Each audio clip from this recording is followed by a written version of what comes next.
Tapi melakukan hedging atau enggak, itu enggak serta-merta semua perusahaan akan melakukan hedging untuk mengurangi transaction exposure. Tergantung hedging cost, tergantung company risk preference. Jadi ada perusahaan-perusahaan yang dia itu tahan resiko. Kalau perusahaan kecil, dia rugi dikit aja sudah kerasa. Untuk perusahaan-perusahaan kecil biasanya mereka tidak suka resiko. Kalau ada transaction exposure sama mereka dihilangkan dan melakukan hedging. Tapi ada juga perusahaan-perusahaan yang cukup besar, mereka tahan terhadap resiko. Jadi kalau cuma rugi dikit, tidak masalah. Mereka bersedia menanggung, mereka kuat menanggung, sehingga tidak akan melakukan hedging terhadap transaction exposure ini. Kenapa? Karena transaction exposure ini bisa rugi, bisa untung. Sama kayak translation. Translation kemarin kita lihat kadang rugi, kadang untung kan ya. Kalau dihilangkan ketika RSA sambil RSL, ya tidak rugi, tidak untung, pas. Tapi beberapa perusahaan yang tahan terhadap resiko, tahan terhadap kemungkinan rugi sedikit-sedikit, kemungkinan mereka tidak mau melakukan hedging ini. Kenapa?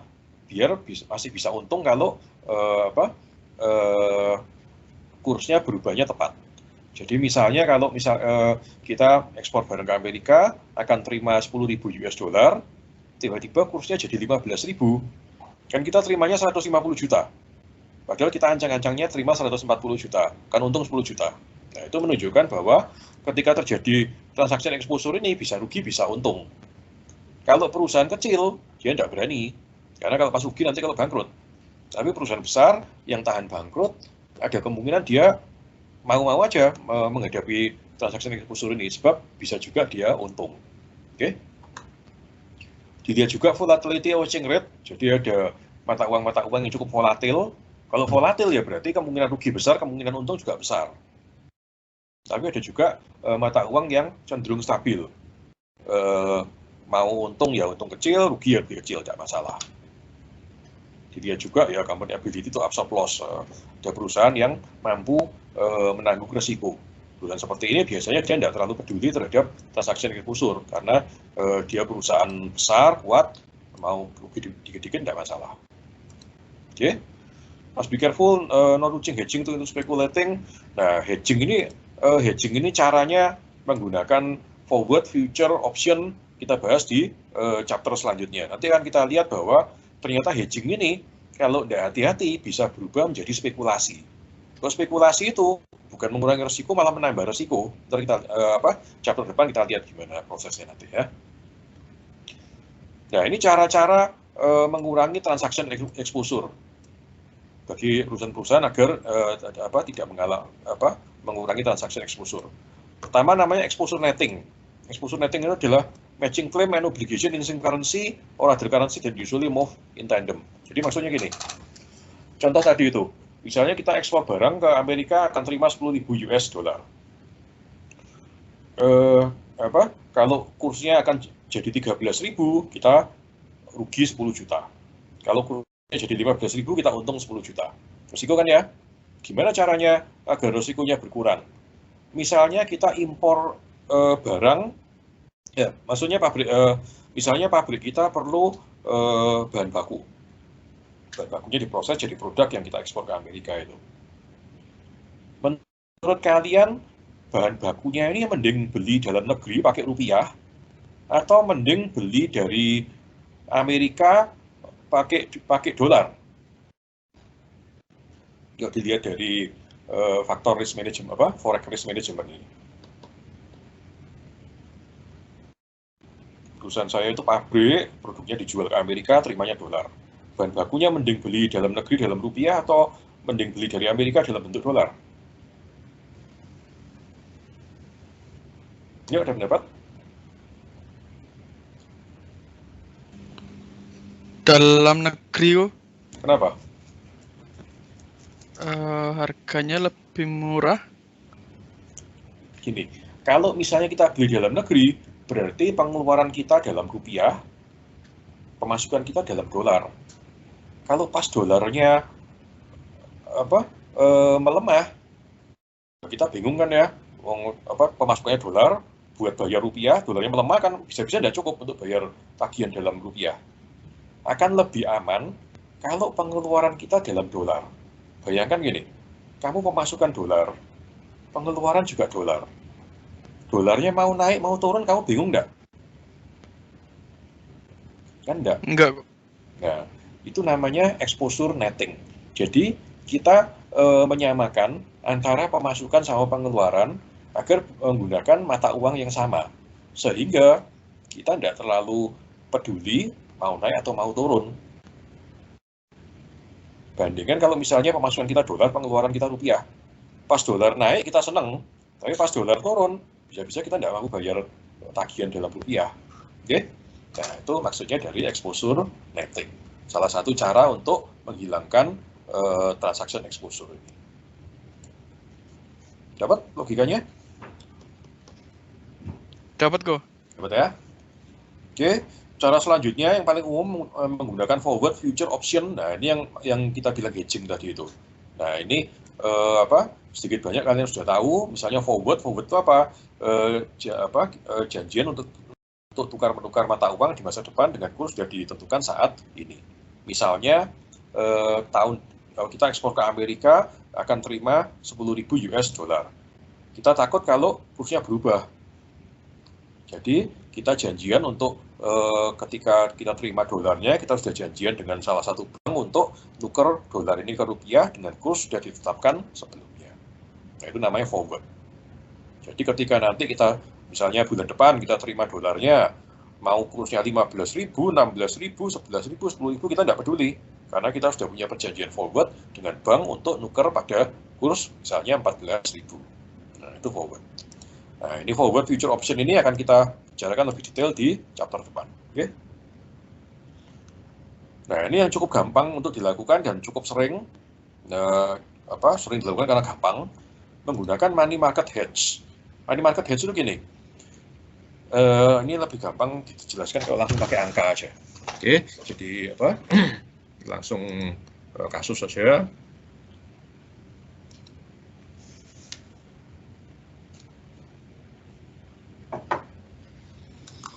Ini money market hedge.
Bentar ya, saya hitung-hitungannya dulu.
Jadi ceritanya ngelanjutin yang tadi, kita ekspor barang ke Amerika, akan terima pembayaran $10.000 tahun depan. Nah, kita takut tahun depan itu kursnya berubah. Kan kursnya sekarang 14.000. Nah, kalau tahun depan tiba-tiba jadi 10.000, kan kita rugi. Nah, jadi kita melakukan yang namanya money market hedge. Money market hedge itu gimana? Jadi misalnya di Amerika bunganya 1% per tahun. Bunga di Indonesia 5% per tahun. Kursnya saat ini 14.000. Ya, jadi apa yang kita lakukan? Saat ini kita utang di Amerika sebesar 9901. Kenapa kok 9901? Karena bunga di sana 1%. Kita set sedemikian rupa sehingga nanti ketika utangnya jatuh tempo, bayar pokok utang sama bunganya nanti pas $10.000. Kan nanti kita terima $10.000. Kita set kita sekarang utang berapa sehingga nanti waktu jatuh tempo uang yang $10.000 kita bayar, yang kita terima ini pas untuk bayar utang. Oke, caranya gimana? 10.000 dibagi 1,01 karena bunganya 1%. Jadi kita ngutang sebesar sekian, 9901. Terus uang $9901 ini kita tukarkan ke rupiah pakai kurs saat ini. Terima duit sekian. 14.000 kali 9901 dapatnya sekian. Nah, duitnya kan nganggur. Kita masukkan ke deposito di Indonesia dengan bunga 5% per tahun. Nah, tahun depan ketika uangnya kita terima $10.000 dari customer kita di Amerika itu, pertama kita terima duit 10.000, nah utangnya jatuh tempo. Yang kita ngutang 9901 ini harus bayar berapa? 9901 kali 1,01 karena bunganya 1%. Jatuh 10.000. Pas kan ya? Jadi uang 10.000 ini untuk bayar utang 10.000 yang ini. Nah, terus depositonya cair, kita dapat berapa? 138614 ini kali 1,05 karena bunganya 5%, terimanya sekian. Jadi tahun depan ketika orang Amerikanya bayar kita $10.000, kita langsung dapat duit. Kita bukannya dapat duit 10.000 ini, tapi kita dapatnya 145.544.700 rupiah ini. Apakah angka ini 145.544 ini tergantung dari kurs tahun depan? Enggak. Kalau kita lihat kan tidak ada kurs tahun depan. Kurs tahun depan mau 10.000, 9.000, 20.000 tidak ngefek. Kita tetap terima ini. Dengan demikian, kita tidak, selama setahun ini kita tidak perlu deg-degan. Kalau kita tidak melakukan ini, kan kita deg-degan. Tahun depan kira-kira kursnya berapa ya? Kalau misalnya tahun depan kursnya tiba-tiba jatuh, dan kita rugi. Tapi dengan melakukan ini, kurs tahun depan mau berapapun juga, kita dari awal sudah tahu kita akan terima duit sekian. Oke, dapat?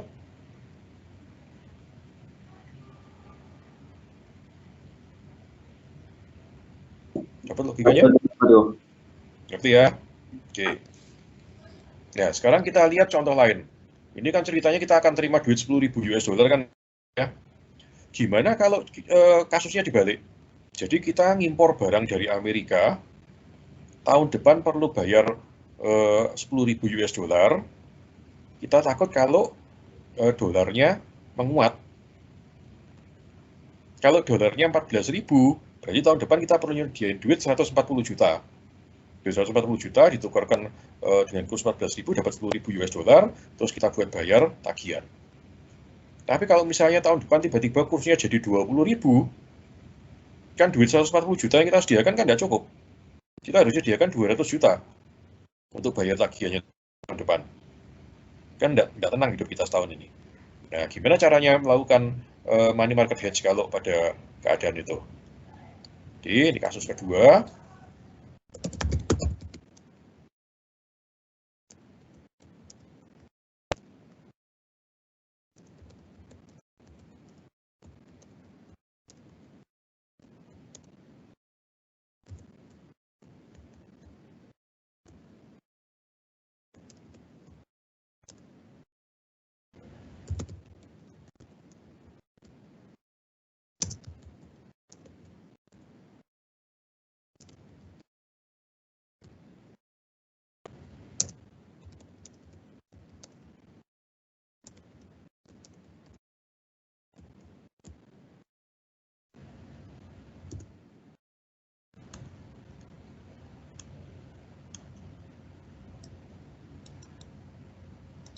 Nadanya sama, Mas Ian.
Jadi ceritanya kita ngimpor barang dari Amerika.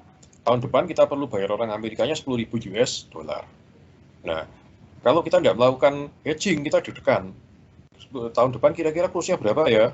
Kalau tahun depan ternyata kursnya 20.000, kan kita perlu bayar 200 juta. Kalau tahun depan ternyata 10.000, kan kita perlu bayar 100 juta. Kan kita nggak tahu yang mana, sehingga kita nggak tenang, kita nggak pasti. Agar pasti kita melakukan yang namanya money market hedge. Caranya gimana? Pertama kita hitung dulu, kita perlu sediakan dolar berapa saat ini.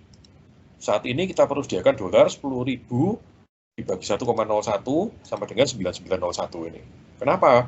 Karena duit 9901 ini mau kita depositokan di Amerika dengan bunga 1%. Nanti tahun depan ketika cair, kita dapat duit berapa? Kan 9901 pokoknya ditambah 1% bunga. Jadi 10.000. Nanti akan kita gunakan untuk bayar tagihannya. Sehingga saat ini kita perlu 9901 dolar. Berapa rupiah itu? Karena kurs saat ini 14.000, 9901 kali 14.000, ini 138.614.000. Berarti saat ini kita perlu ngutang sebesar ini. Itu langkah pertama. Terus duitnya ini kita tukarkan ke dolar, kan dapat 9901 ini. Duit 9901 dolar ini kita depositokan di Amerika dengan bunga 1%. Tahun depannya depositonya cair kan ya, dapat duit berapa? 9901 kali 1,01, bunga 01%, 10.000 dolar. Pada saat yang bersamaan, kan tagihan kita kan turun kan ya, kita perlu bayar supplier kita 10.000 US dollar, pas depositonya cair 10.000 untuk bayar tagihan 10.000. Yang sisa adalah utang kita di Indonesia. Kita ngutang di Indonesia dengan bunga 5%, ngutangnya sebesar ini, kita perlu bayar berapa? Perlu bayar 145.547.700 ini. Di mana angka ini tidak lagi terpengaruh sama kurs, mau kursnya 20.000, 10.000, 11.000, tidak masalah. Angkanya dari awal kita sudah tahu sekian ini, sehingga kita tidak ada lagi ketidakpastian. Sudah fix angkanya, kita harus bayar segitu. Oke, dapat logikanya? Dapat kok. Dapat ya, bisa ya?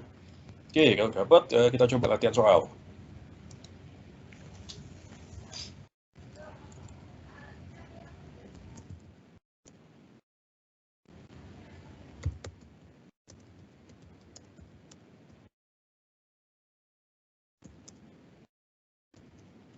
Ini contoh saya selalu dalam satu tahun biar ngitungnya gampang gitu ya. Kan bunga itu kan dinyatakan dalam tahunan, tapi kalau kenyataannya di lapangan ya masa bayar mundur itu setahun, biasanya cuma 3 bulan, 6 bulan, tapi ya bisa aja. Jadi misalnya bunga di Indonesia 5%, kalau misalnya kita mau 6 bulanan ya separuhnya itu kan ya bisa, tapi ini gampang-gampangannya kita asumsikan setahun gitu ya.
Oke, silakan dicoba.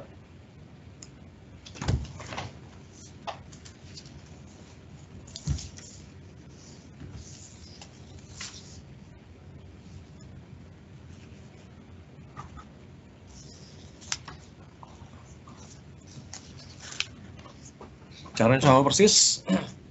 Ini udah di foto, di share. Kalau bingung, silakan tanya.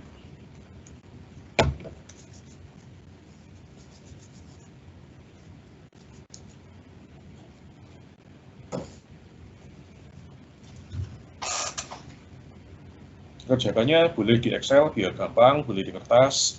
Tapi nanti kalau UAS harus di kertas ya.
Mau lihat contohnya yang di atas?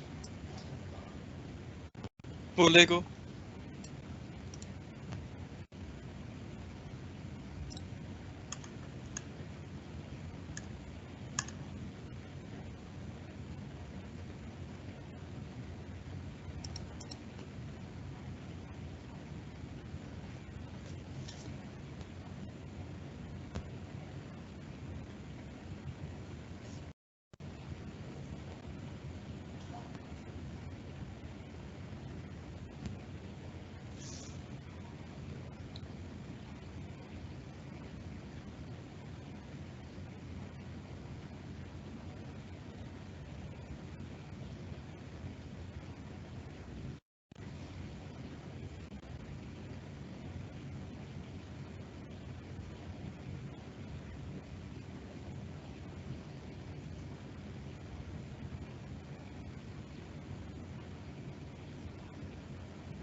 Langkah pertama, ngutang di Indonesia atau ngutang di Singapura?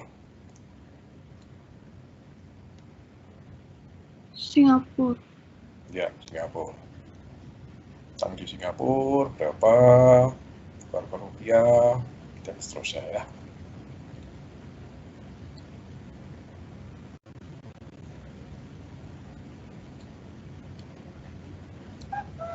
Oke, kirimnya. Dia semua lihat ya grupnya. Oke, betul ya, utang di Singapura sebesar berapa? 15.000 per 1,01 karena bunganya 1%. 14.851 tukar ke rupiah dapatnya 158.906, ini kali 10.700 berarti masukkan 158.906 ke deposito di Indonesia. Setelah setahun kemudian terima Singapura dolar 15.000. Utangnya jatuh tempo harus bayar pokok sama bunganya 4 karena 15.000 pas. Kita terima duit dari customer kita 15.000, utang kita jatuh tempo 15.000 pas buat bayar. Tinggal kita terima dari depositonya yang cair 158.906 kali 104 165.262.000. Oke, betul ya ini ya. Silakan dilihat dulu. Bisa semua? Yang mau ditanyakan? Bisa kok.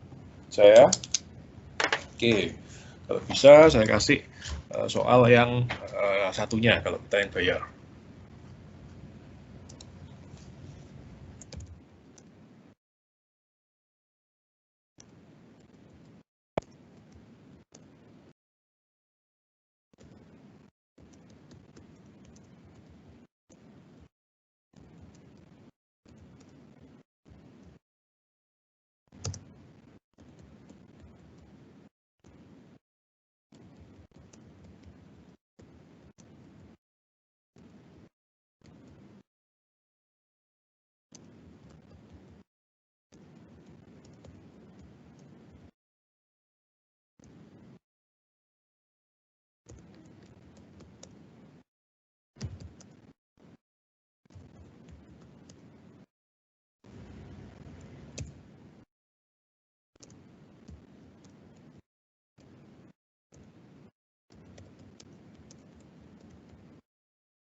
Oke, saya tunjukkan contohnya yang tadi.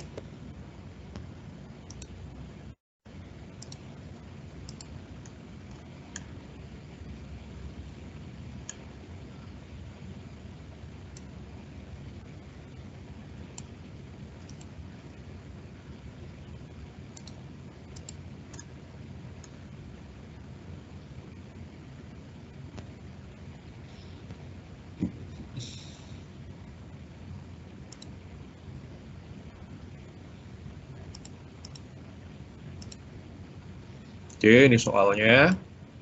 Ini contohnya yang tadi, ya. Ini agak lebih sulit dikit. Kita impor barang dari Jerman. Tahun depan kita perlu bayar mereka 20.000 euro. Saat ini kursnya 17.000. Nah, tapi kalau misalnya tahun depan tiba-tiba euronya jadi 20.000, kan kita rugi. Biar ada kepastian, kita melakukan money market hedge. Nah, apa yang harus kita lakukan dalam money market hedge ini?